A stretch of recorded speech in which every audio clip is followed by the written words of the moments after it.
We're going to do a little bit today of some BFS here on the right. I got my Kast King Zephyr reel on my Ugly Stick GX2. It's a 6 foot. And then this is my Walmart Trophy Stalker telescopic rod. And then I've got I stepped up to a 2000 series Shakespeare reel that I got. I put together my fishing stuff with what's affordable. Like this reel here is one of the most expensive reels that I have, and it's one of the cheapest BFS reels you can buy. So, and I got it on sale and for Christmas. So I wasn't even gonna ask for something expensive for Christmas like that, but I actually got that for Christmas and it's been awesome. So we're gonna try these out. They said this one, I wanted something similar, but I don't want to just be fishing the same thing. So I've got one of my Flashback Mini micro chatterbaits on the BFS, and I love this setup here. Just a little bitty curly tail on that. A paddle tail swim bait or a curly tail works great. And then with this one, we're using this Academy Sports little micro square bill, and it's the one that comes in the set, like the little micro fishing set. So we're gonna try these and see how it goes. All right, so we got a little bit of a sprinkle coming right now. So we're gonna start with the crankbait. I think I can do better with it quicker. The chatterbait is one of my favorite lures to use. The little micro. Oh, we're on. Already on the square bill. Already on the square bill. Little largemouth. Little largemouth.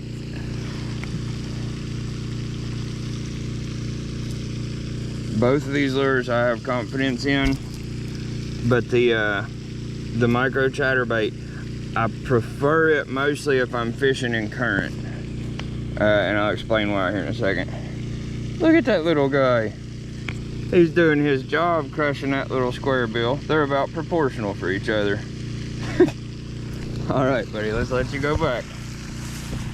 Let's let you go back. Here. Ah, quit that. Quit that. Buddy, quit.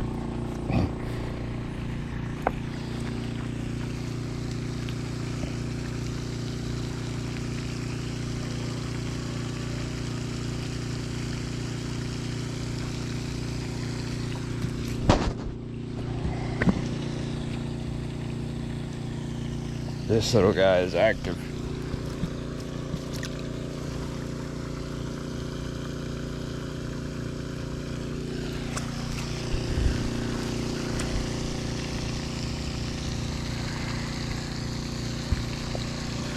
All right, let's see if we can get another one on the crankbait before we swap to the micro chatterbait.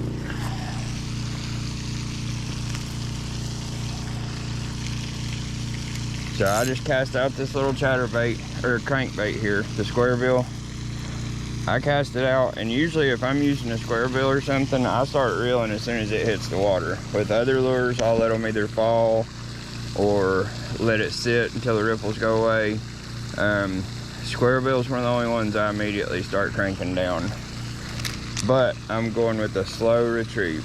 I just want it to kind of be looking. If I want it to go deeper, I'll pull.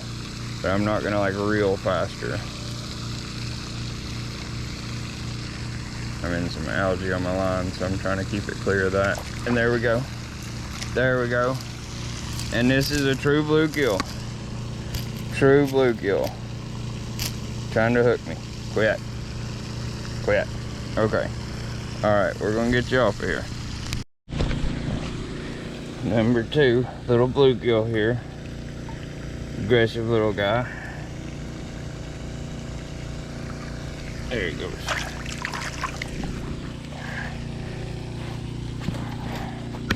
That was a mess. Okay, so that's 2 right there on little micro crankbait. And I'm sure I can catch some more on it. I want to go ahead and get one on the chatterbait if I can. Like I said, it's a little bit harder to draw them in sitting water like this, you know, where there's no current going through it, because of how I'm used to fishing it. But I have caught them. The other day, I already posted the video. I caught probably a 3 pound at least channel catfish on this exact setup right here, my BFS with this chatterbait, and I caught a catfish at like 7:30 in the morning.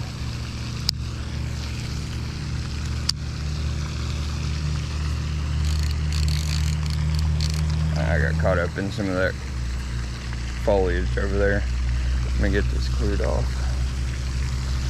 Remember, if you get caught up in stuff, go ahead and get that retrieved, get the lure back to you, and clean it off.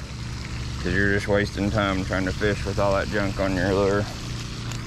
In my experience, like I said, I don't know the most about this. I don't know everything about it, but I will share with you what I've learned. Because I know how hard it is to find really good information.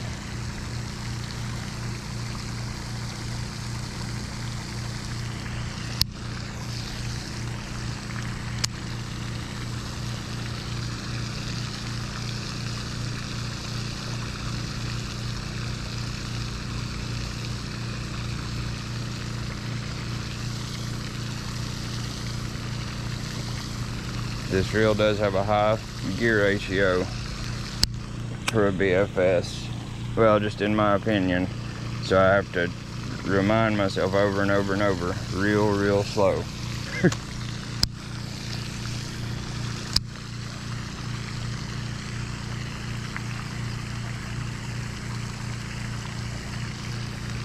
Trying to dodge the algae clumps on top so I don't have to keep cleaning it off. Well, I haven't had any more luck on the BFS. I've tried it for a little bit longer. So let's see if we can get one more on this little square bill, and then we'll call it a day. It's been fun, but with that BFS, my line got mixed up on the side of the spool. And somehow my line was running, it got down beside the spool and went around like almost a full rotation when I noticed it, and I was messing with trying to get it pulled out, and that's going to take a while to do. So I'd still fished with it for a, you know, a good 8 to 10 casts, I'd say, before that happened, and then I messed with that for a little bit. But we don't have time for all that mess.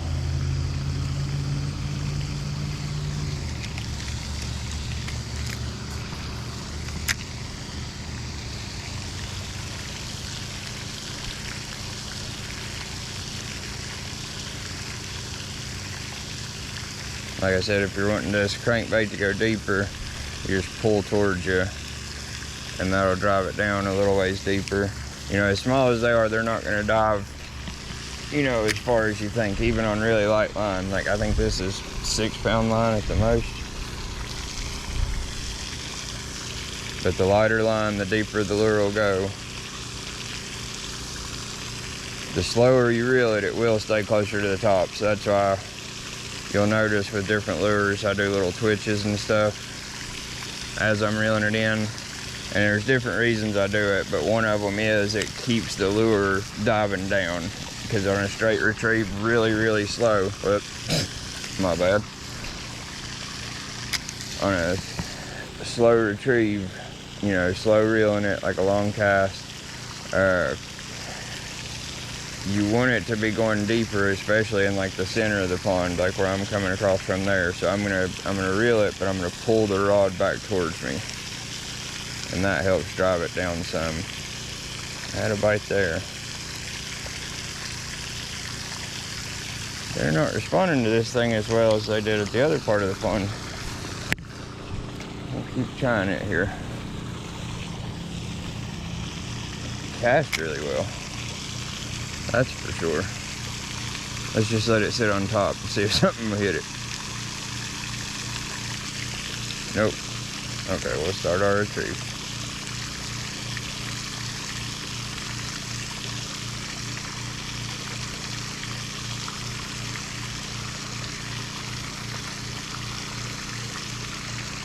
Just every now and then I add those little pops.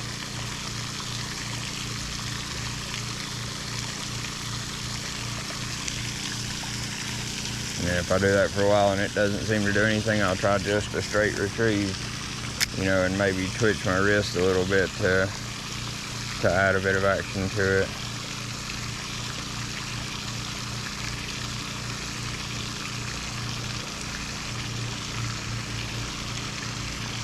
Oh, we are on.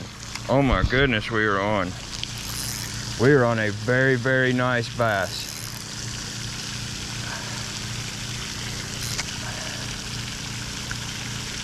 I think we might have Goliath on here. No, it's a catfish. It's a big old stinking catfish on this ultralight. Oh no. Oh crap. Oh, keep digging, buddy. Wear yourself out. Wear yourself out. And I just stepped in a hole. Oh my goodness. This is crazy.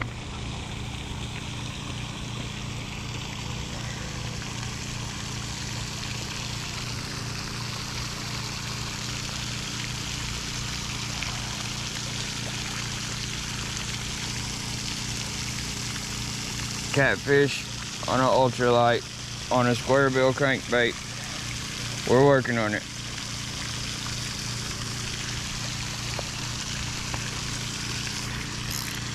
All right, come on, bud. Wear yourself out. You are not worn out yet. No, you're fighting like crazy. Dang it, I gotta find a place on the bank I can bring it up. I don't think I can just lift it on this line. He's not liking that I'm laying over here. Okay. Oh, and he's got a crankbait. Shoot. Okay, quit. Buddy, chill. Chill, buddy. Alright, I got his tail. I got his tail. Okay. We gotta get the pliers here. Alright, hang on, bud. Stay there. Look at this big guy or girl on the ultralight and the square bill, micro square bill. There you go, pretty girl.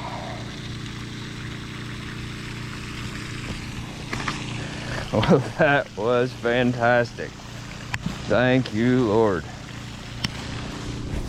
That is so cool. Micro fishing, and we caught a red ear or a bluegill, a largemouth, and a channel catfish all on this one little square bill. That's so cool. Well, I guess ultralight fishing won today due to malfunctions and, I don't know, possible user error. But I hope you enjoyed it. This has been really fun. Y'all have a blessed evening, and I can't wait for you to see this.